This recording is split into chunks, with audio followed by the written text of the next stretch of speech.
group of presenters are here today from Austin State University in Austin, Texas, presumably? No. Yes, Stephen F. Austin. Stephen F. Oh, Stephen F. Oh, sorry. Stephen F. Austin State University, I see, from East Texas. Okay, we have with us today Vicki Thomas. Okay, and just a minute, Danny Quaid, Haley Pickett, and Lindsay Pallett. And they are going to talk to us about moving into higher level thinking with English language learners.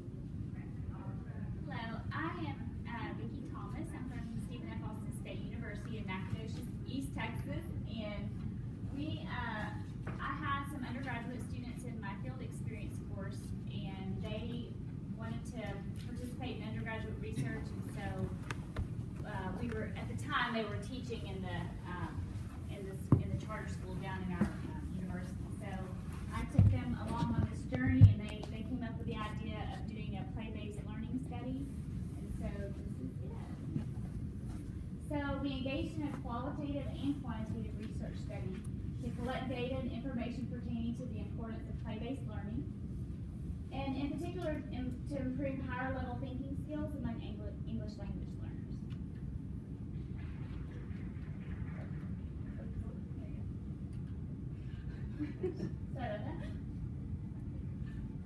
And the purpose was to examine a school with economically disadvantaged students with a high population of English language learners to see if play-based learning is effective with learning math concepts in specific.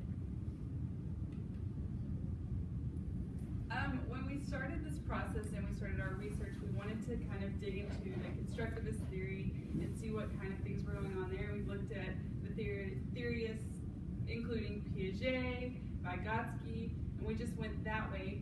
And through this, we found that play serves as a means of learning about and making sense of the world. We also learned that play gives children a chance to practice what they're learning. And young children learn through their five senses, so they can taste, touch, hear, and know what is important through using those senses. Through play, the children learn self-control and gain self-awareness as they manage their own desires and curb impulse in order to stay in the game. And that play is essential in learning because it contributes to the cognitive, physical, social, and emotional well-being of children and youth. So we learned all that and the importance of play-based learning, and we wanted to take that and dig a little deeper into how it would affect English language learners and getting them to reach that higher order thinking. And so with English language learners, we know that giving pictures, using hand motions, that kind of stuff already gets them to that higher level thinking. And we learned that hands-on play-based learning activities let students' minds grow and learn based on experiences and the environments they are exposed to. And that students learn in a variety of ways. Therefore, it is recommended that teachers use different teaching styles to meet English language learners' needs, and that students who are learning the English language can benefit from a variety of learning modalities. For example, the tactile learner can have the opportunity to learn through hands-on play-based learning activities to increase the student's learning experience, which led us to our guiding questions. So for our guiding questions, after we did all of our research, we came up with, is math achievement for first grade English language learners higher when taught through play-based instruction versus a more traditional direct teaching approach?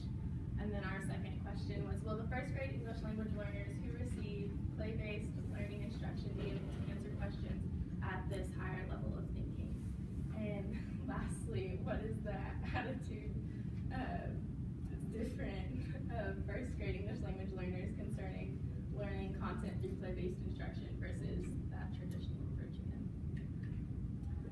So for our methodology, we have a academic school in Nacogdoches called Nettie Marshall that it focuses on dual language. And so at Nettie Marshall, it's a magnet school, and it has 387 students in grades pre-K through and K through 5.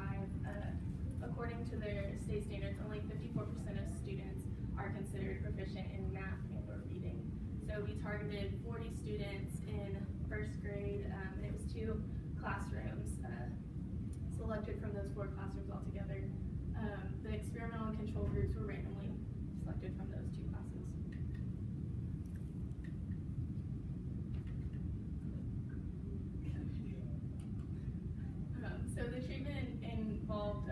during a lesson on composing and decomposing numbers, which also had to do with place value as well. And the quasi-experimental group, the lesson consisted of the instructor teaching a lesson, including manipulatives.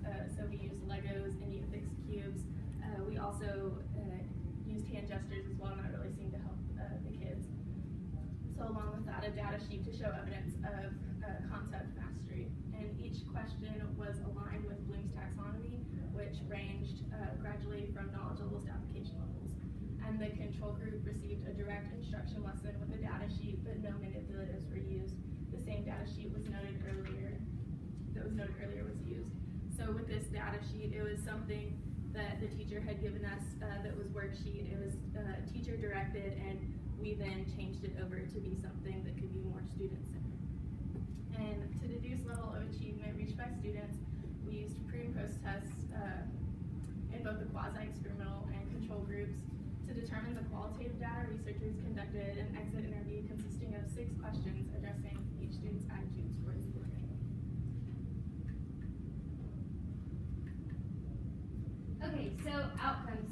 So as Dr. Thomas said, we did qualitative and quantitative, and so we just kind of wanted to give you guys a gist of our quantitative so you knew that outcome as well.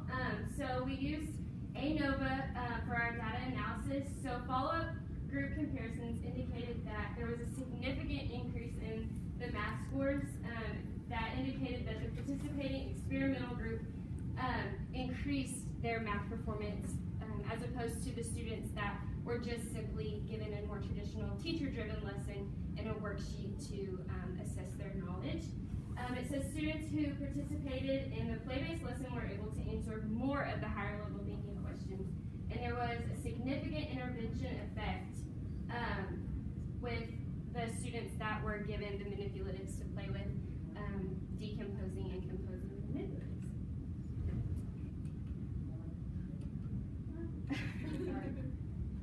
So our qualitative outcome. The evidence from the exit interviews revealed that English language learners receiving the play-based lesson enjoyed the lesson more. The students used twice as many descriptive words about the lesson, and as you can see, we created a little fun thing called a Wordle. And the words that are bigger are the words that were used the most from the collective group of students. So as you can see, math and fun were used, and a lot of times those words aren't used collectively together. So, and they obviously enjoyed blocks and composing and decomposing. And overall, the students just seemed to enjoy the lesson more and have more interest when they were given the opportunity to play and experiment themselves rather than just being told what to do. So implications for future research. We would like to replicate this study with other populations of students and compare the significance to see if English language learners benefited more than traditional students. We kind of come from a really small town, so we don't really have a really big range of students that we're able to experiment with, so we would like to eventually venture out. So, any questions?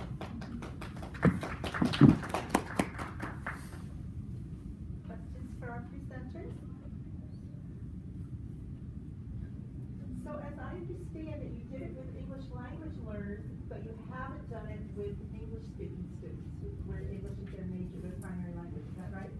And is that the next step? That was the initial study. Okay. However, them being undergraduate students, we only had 1 semester to work with, and by the time we got our IRB and then permission to get into the schools, it was very difficult for us to get it to 2 different schools. So we just ran out of time, but that was the intention when we first went in to see if there was a higher significance with the ELLs as opposed to the English language. Young ladies all graduated? They went into their student teaching, so they're all across the state of Texas at this time. So it was hard to bring them back to do that second piece. So do you plan to go forward with the second piece? I do. I would love for them to continue with me, and I think once they get into their own classrooms next year, we'll be able to replicate the study a little bit more easily because they'll have contacts and they'll have more time and we can coordinate with the concepts. That was another thing.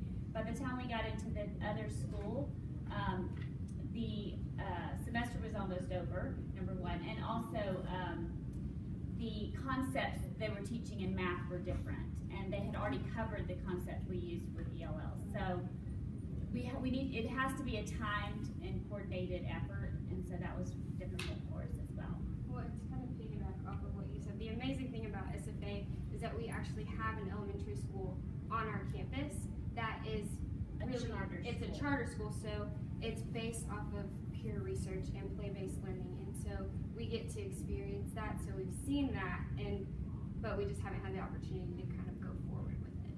And when these girls have gone into their, they're in their student teaching right now, and so they have noticed a huge philosophical difference in the classrooms they're in. And it's a little disappointing to them because they're in, they're in classrooms spread out across the state, like I said, but they are in more of a direct teach approach. And so coming from the great, rich, research-based work that we do at the school, it's very surprising to them that it's not used in the schools that they're in right now. So it's a big dichotomy for them, and so they're having they're struggling in trying to get their message across that play-based learning is important, and you need to take time for it.